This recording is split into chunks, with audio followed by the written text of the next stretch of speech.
Olá você, telespectadora, olá você, telespectador da TV Cultura. A partir de agora você acompanha a edição desta sexta-feira, 12 de julho, do Opinião Litoral.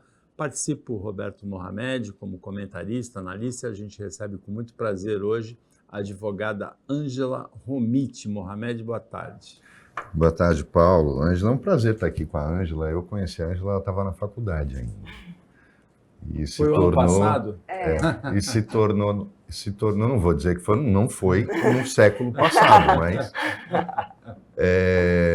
mas foi no início deste século.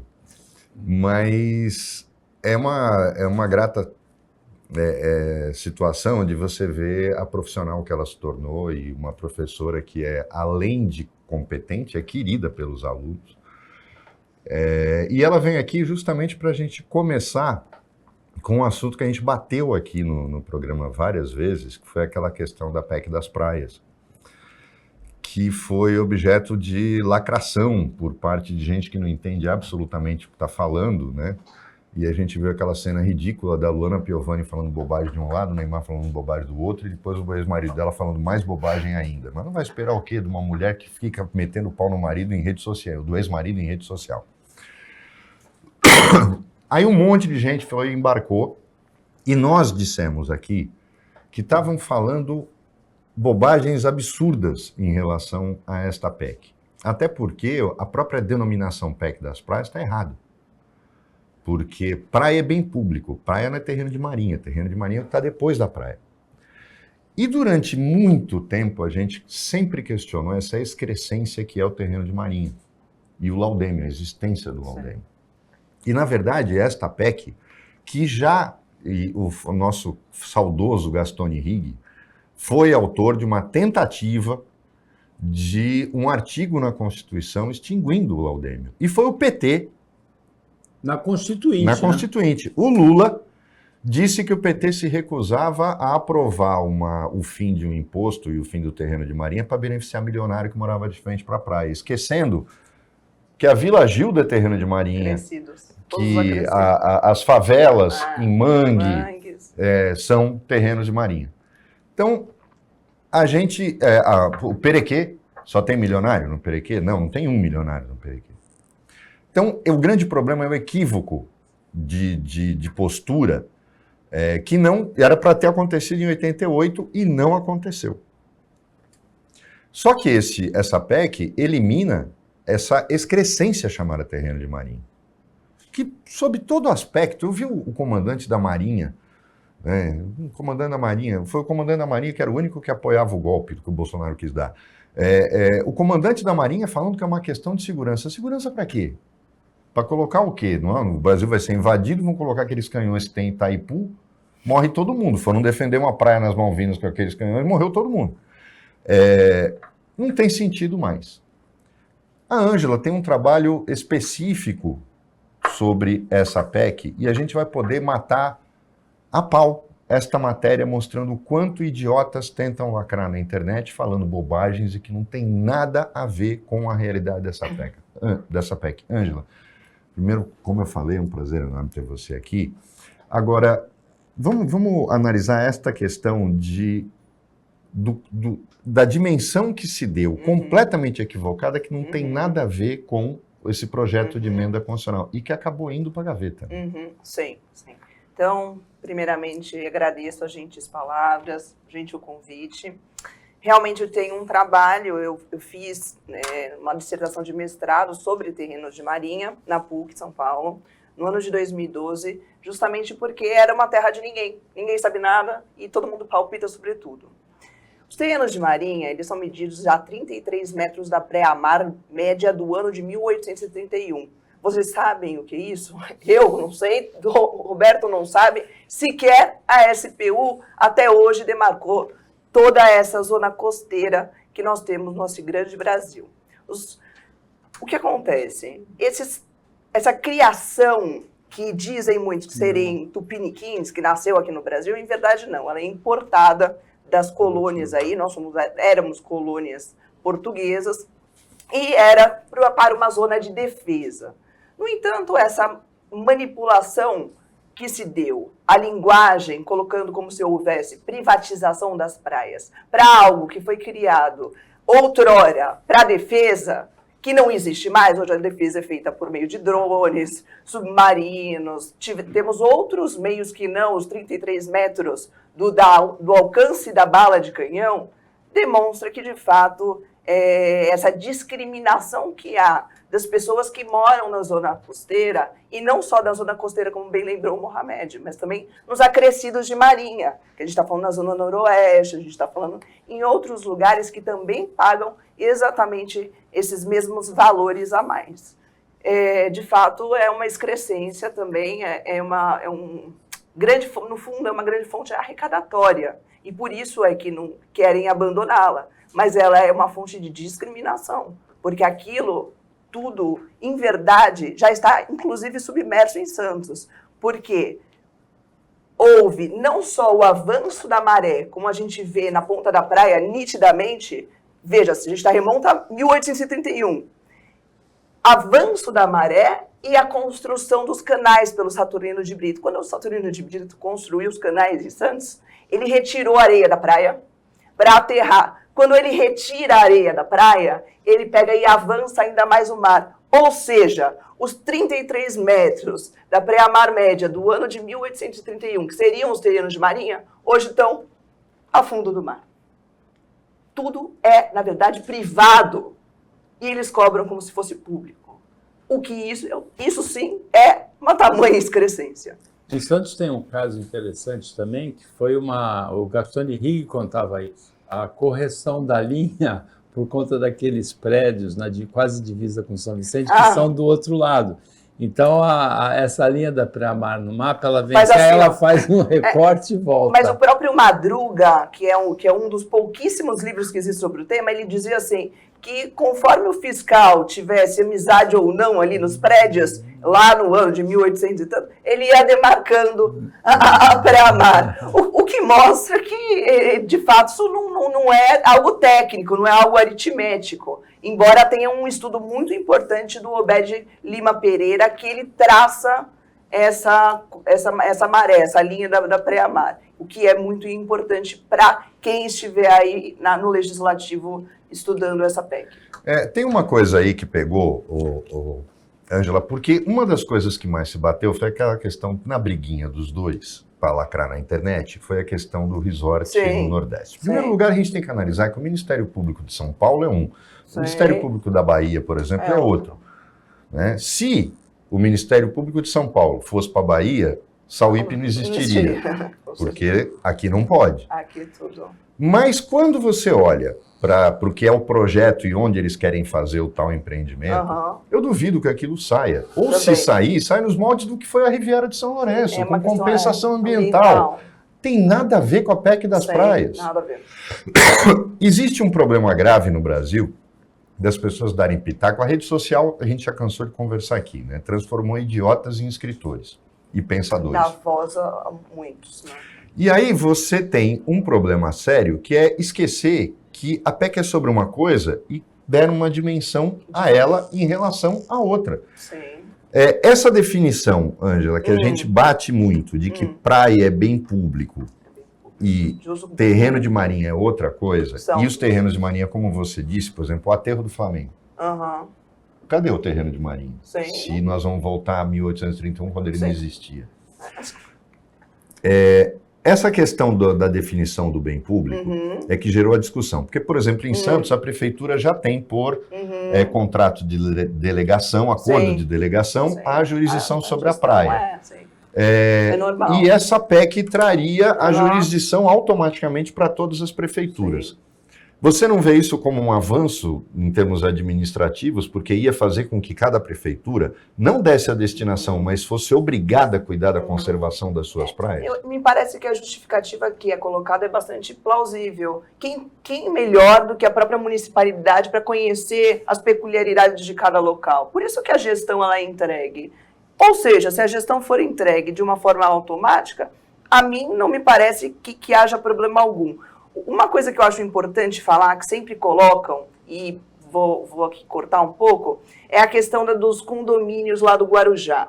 Na verdade, esses condomínios do Guarujá, que são praias fechadas, que eles sempre colocam como, olha, o que querem fazer é a mesma coisa. Não. A praia, como bem disse o Mohamed, é um bem de uso comum do povo, não pode ser privatizada. O que eles fazem é, eles criam ali como se fosse uma zona de proteção ambiental, e aí, em razão disso, eles limitam a passagem das pessoas. Não tem nada a ver com os terrenos de marinha, não tem nada a ver com o que é colocado. Eles, sob escusa ambiental, eles colocam isso. Aí é o Ministério Público que diga, né, se isso é lícito ou se isso não é lícito, como foi discutido nos casos do Guarujá. Acho que é isso importante. Opinião Litoral volta depois do intervalo. Fica com a gente que é bem rapidinho.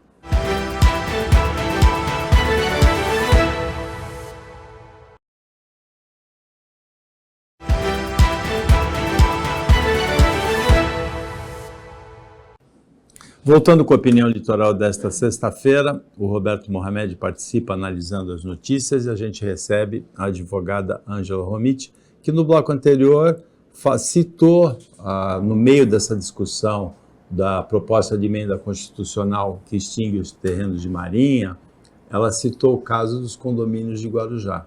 Especificamente, aqueles ali, o chamado de Poranga, no caminho para a balsa que liga Guarujá a Bertioga. Mas vamos analisar. A Ângela tocou na ferida, é a questão da escusa ambiental. Só que tem um detalhe. Até tem uma certa razão. Se você vê a sujeira que fica no final do dia, quando as pessoas deixam aquela praia, que tem acesso. Você para o carro lá em cima, ou a van, ou seja lá o que for, e vai a pé até a praia, até a trilha. E que se faria em qualquer outra praia que fosse de difícil acesso. É uma praia sem serviço nenhum. Eu jamais perderia meu tempo indo naquela praia. Né? O máximo que eu vou fazer, se você passar de barco, você olha, pô, que legal, que bonito, e vai embora. Só que a gente esquece que o Brasil não é o Guarujá e não é Santos. Quando você vai, por exemplo, à Praia de Pipa, que é um distrito de uma, eu não lembro de qual cidade do Rio Grande do Norte, mas 2 horas, de 1h30 de Natal, ela é toda em falésias. E as falésias, para quem não sabe, é que você não tem praia, ela tem aquele final de morro, de planalto, e que o mar vai escavando. E ela vai escavando, tá? Os hotéis ali tinham uma área maior e vão diminuindo, porque a falésia vai aumentando. Sim. Foi uma ocupação desordenada num determinado período, e aqueles 3 ou 4 prédios que nós temos em José Menino são um exemplo disso. Foi uma lei aprovada que durou 6 meses, aprovaram os projetos e depois revogaram a lei. Não, o prefeito era honesto, dizem que foi um grande prefeito, foi grande, então, se deu bem pra caramba. Então, como é que a gente tem um prédio como o Praia Palace, como o Universo Palace em Santos? Foi construído para ser hotel, depois virou apartamento, não tem habite até hoje, aquilo é uma loucura. São coisas de Santos dos anos 60, Santos era assim. Sim.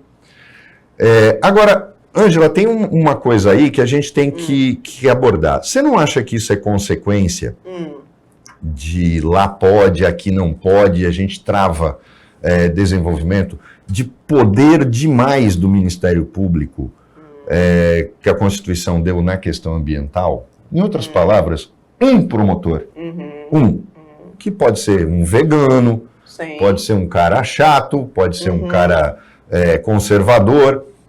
Ele trava um projeto que muitas vezes vai gerar emprego, vai gerar desenvolvimento, vai gerar imposto, e que pode fazer uma compensação ambiental, e a gente vê um único promotor conseguir barrar o desenvolvimento. Você não acha que esse poder demais na questão ambiental do Ministério Público é um complicador porque a gente vive hoje? Eu acredito o seguinte, que o Ministério Público tem uma função extremamente importante, que creio que você comunga da mesma opinião. A questão ambiental é uma questão que envolve também futuras gerações. No entanto, eu acho que o Ministério Público está sempre submetido ao tribunal. Vale dizer, ele sozinho não faz nada. Se há um vagar nas coisas, esse vagar ou essa interrupção do processo econômico se dá também por talvez uma justiça um pouco mais lenta, porque o tribunal sozinho, o Ministério Público sozinho não faz nada, vai ao tribunal e o tribunal demora aí para decidir tudo. Vale dizer, para mim, a questão envolve mais o Poder Judiciário como um todo, no vagar, do que só o Ministério Público. Agora, naquela questão do termo de ajustamento de conduta, aí se manifesta um certo poder do Ministério Público pela intimidação, pelo receio da outra parte, né? Se a outra parte quiser, de alguma forma, não... Evitar a ação, evitar a ação, porque tudo isso é um acordo, né? Um termo de ajustamento de conduta, tá? Vai levar ao tribunal, só que o tribunal demora, é lento, porque é uma máquina muito vagarosa. Então, eu acho que o que sucede de verdade não é um problema exclusivo do Ministério Público, que tem na função a proteção a todos, mas sim o Poder Judiciário como um todo, como algo vagaroso. A gente passa por um problema aqui, Ângela, e isso a gente vê diariamente, também a gente critica aqui muito, que é a questão, por exemplo, dos tombamentos. Eu ouvi do próprio prefeito que ele não pode tomar determinadas medidas, por isso, porque virou indústria em Santos e uma coisa horrorosa. Porque se fala do centro da cidade, 90% do centro da cidade é tombado, não dá para fazer nada. E aí o cara monta e não consegue AVCB, porque não pode mexer no prédio. Em Santos se tomba telhado de ruína. Só que aí, o Ministério Público, É aí que eu entro com essa questão. Se o Ministério Público de São Paulo estivesse na Bahia, por exemplo, não reformaram, não iam ter feito a reurbanização do Pelourinho, por exemplo. Esse exagero, quando eu me refiro a isso, não falta um pouco mais de coragem e de cobrança da sociedade em relação ao Ministério Público, que ele deveria ser fator de fiscalização, mas se tornar fator de imposição e muitas vezes baseado, como eu disse, na opinião de um promotor?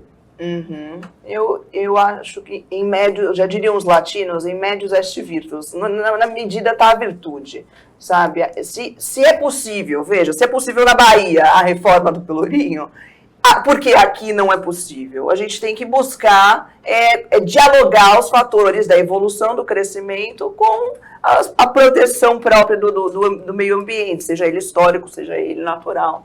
É assim que eu enxergo a questão.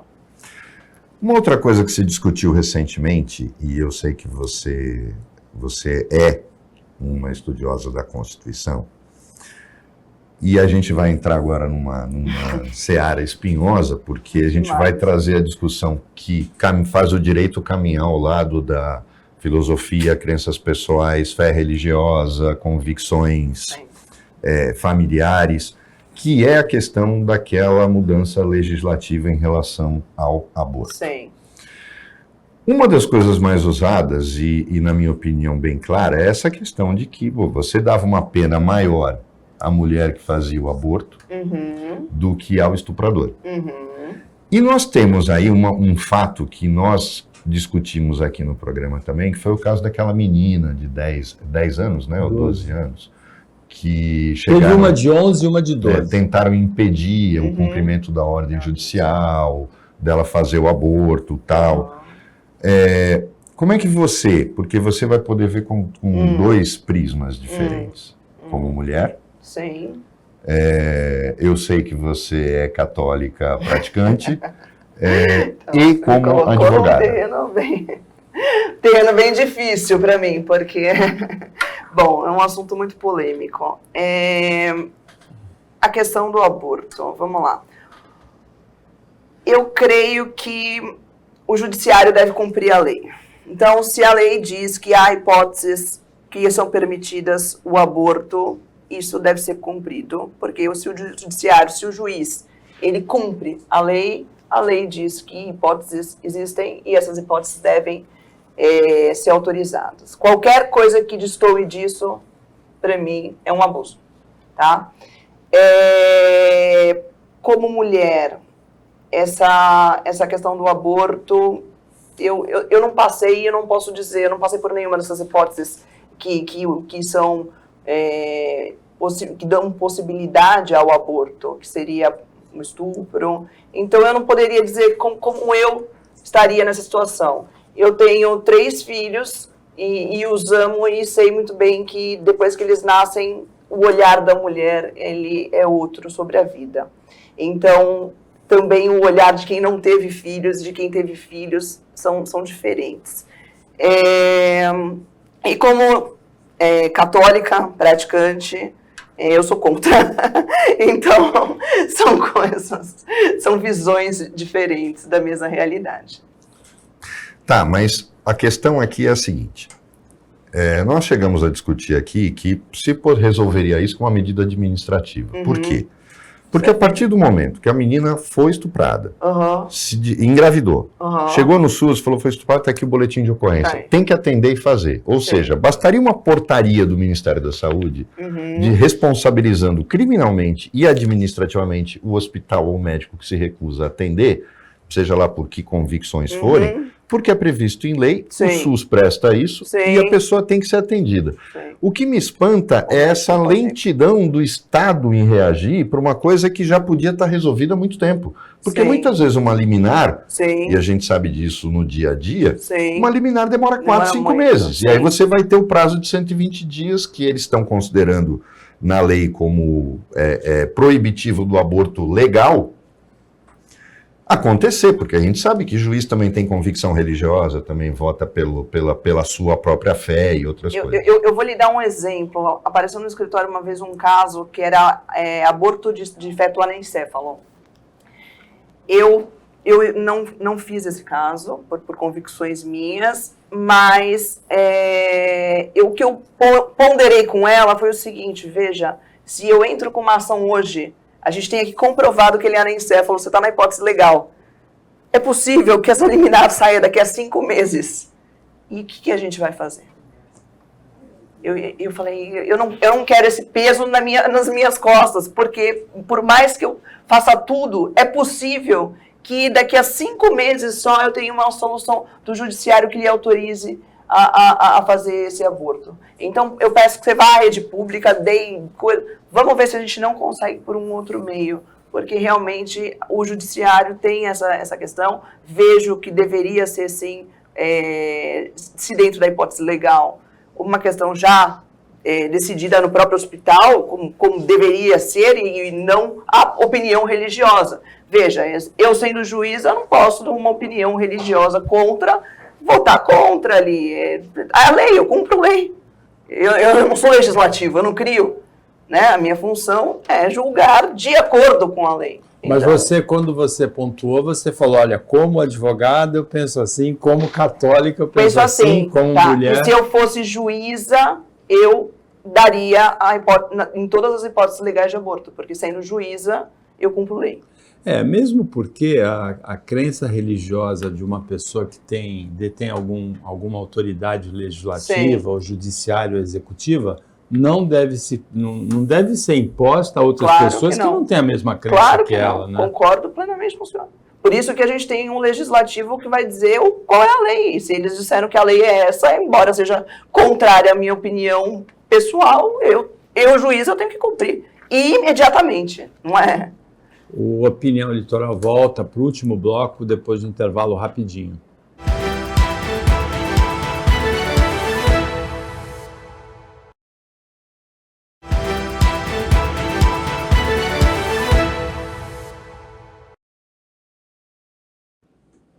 Voltando com a Opinião Litoral, é o último bloco agora, Roberto Mohamed, e a gente recebe a advogada Ângela Romit, que falou sobre essa polêmica toda envolvendo o projeto de lei que criminaliza o aborto depois das 22 semanas, né? E tem uma coisa, Ângela, que também foi discutida, e aí a gente acaba, quando a gente vai falar de judiciário, a gente tem que falar de Supremo Tribunal Federal, que é o poder querido por todos, e que se tornou ponta de lança, se tornou o poder que mais aparece, porque na verdade está legislando, executando, julgando, punindo.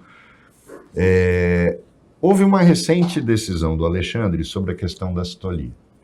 Como é que você viu isso e como é que você vê essa questão? Ela não deveria ser privativa do Congresso Nacional em regular isso e não o Conselho Federal de Medicina, como já tem no Conselho Federal de Veterinária. Não são nenhum dos entes que estão discutindo que tem que resolver esse tipo de coisa. Isso é questão legislativa. Você não acha também que tem um excesso de normas administrativas infralegais desses conselhos profissionais que acabam interferindo na vida do cidadão e não só dos profissionais aqui que são ligados a esses conselhos? Uhum. A gente vê bastante no Brasil essa complementação via administrativa da lei, né? Porque a lei não pode prever todas as hipóteses. A gente vê, por exemplo, no rol de drogas, a gente vê os conselhos federais fazendo diversas normas que acabam implicando muitas vezes em leis até. Eu vejo, particularmente, eu vejo com bastante bons olhos essa resolução do CFM, tá? Foi bloqueada. Porque ela seria uma injeção que se daria num feto de 22 semanas com possibilidade de nascimento com vida, tá? Para interromper a gravidez, ele bloqueia ali, parece, toda a parte cardiorrespiratória do feto e depois induzem o parto do feto morto. Então, ele bloqueou dizendo que essa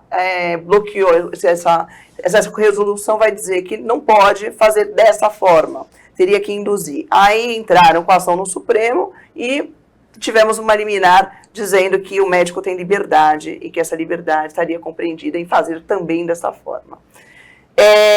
Em contrapartida, veio já uma resposta legislativa, criminalizando lá as hipóteses, a bancada evangélica se voltou contra isso. Eu acho que isso é, sim, um papel do legislativo. É o legislativo que vai ter a última palavra, porque o legislativo é o poder votado pelo povo, é a demonstração, é a representação do próprio povo. Então, me parece isso. Eu não vejo com bons olhos essa assistolia, pelo que eu li, pelo pouco que eu conheço, pelo pouco que eu também pude perceber, isso é proibido pelo Conselho de Veterinária por causar sofrimento. Então...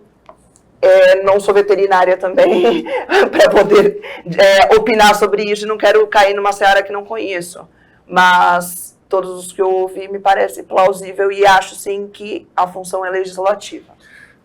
Ângela, vamos para uma coisa mais leve. Tá. Agora. Eu queria falar um pouco, porque você é professora, e a gente tem alguns aqui, comentaristas aqui, convidados que vêm, o André Roncalli, que também é professor, vem a semana que vem no programa, ele faz uma vez por mês, é colunista da Folha, e a gente discutiu já várias vezes a questão do ensino superior no Brasil. Tem uma discussão agora que é de que as universidades públicas poderiam cobrar mensalidade, e eu já falo disso faz tempo, de quem pode pagar. E aí, lógico, a esquerda já começa com o discurso radical de que é elitizar o ensino superior. Ninguém está falando que todo mundo vai pagar. A proposta é clara. Quem pode pagar, paga. Quem não pode pagar, não paga. Mais ou menos o que acontece com quem tem plano de saúde quando é atendido pelo SUS. Não afeta a continuidade da questão do ProUni, dos financiamentos estudantis, e nem afeta a questão de cotas, mas trouxeram a questão das cotas para a discussão também.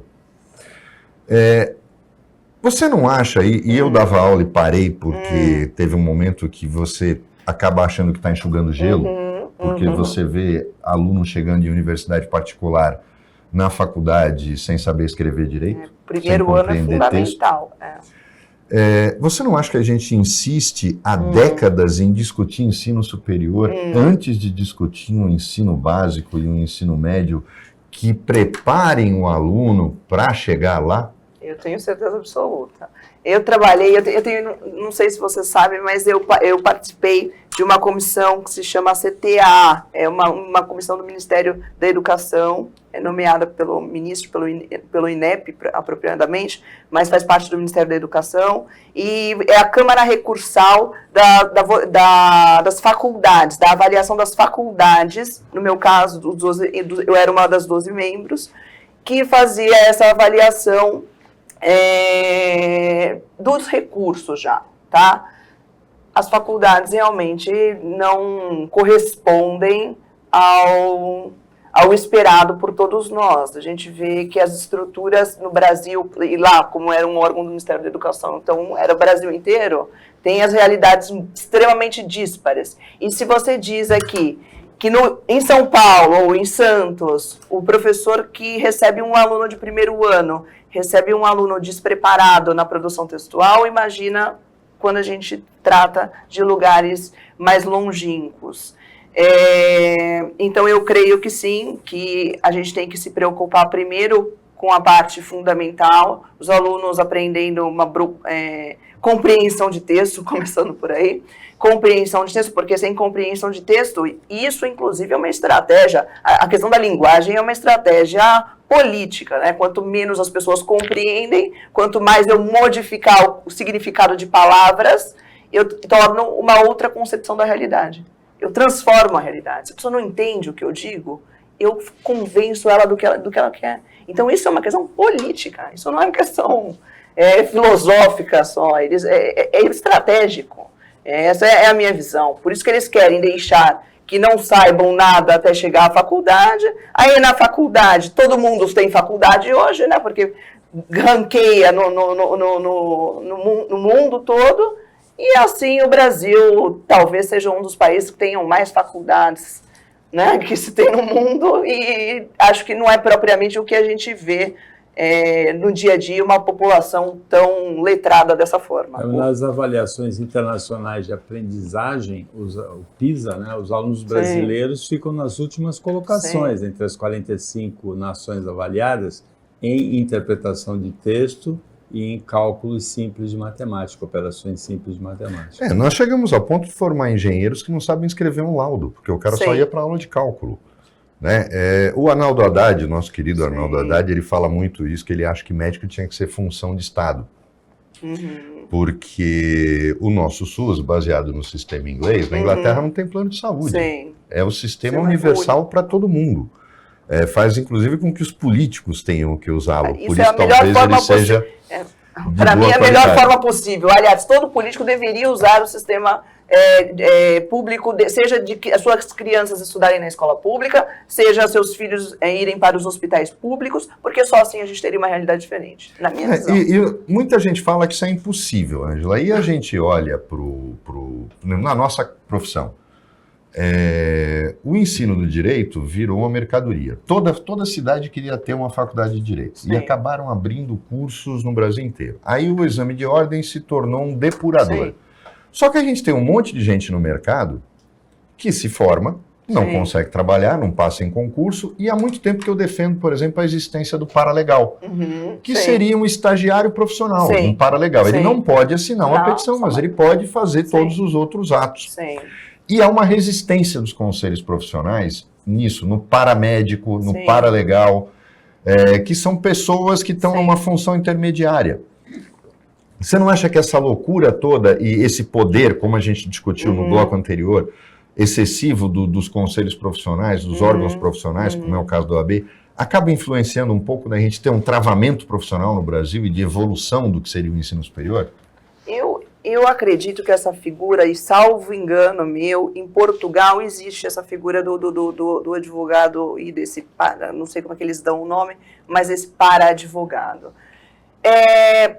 No fundo, o que acontece, faticamente, é que as pessoas atuam, né, mesmo sem a OAB, e não assinam, fazem contratos, eles atuam, acabam atuando dessa maneira. Eles são de alguma forma excluídos de patrocinar causas, mas acabam redigindo contratos, acabam auxiliando. Talvez, se você trouxesse uma regulamentação para isso, você trouxesse uma segurança jurídica maior, o que para mim é sempre favorável.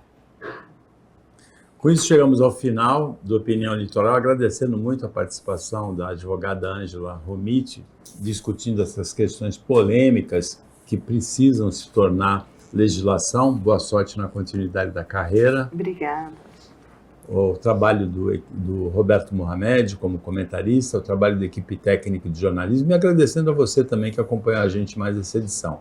Até segunda-feira, nesse mesmo horário depois do Jornal Litoral, e um ótimo final de semana para você que você merece.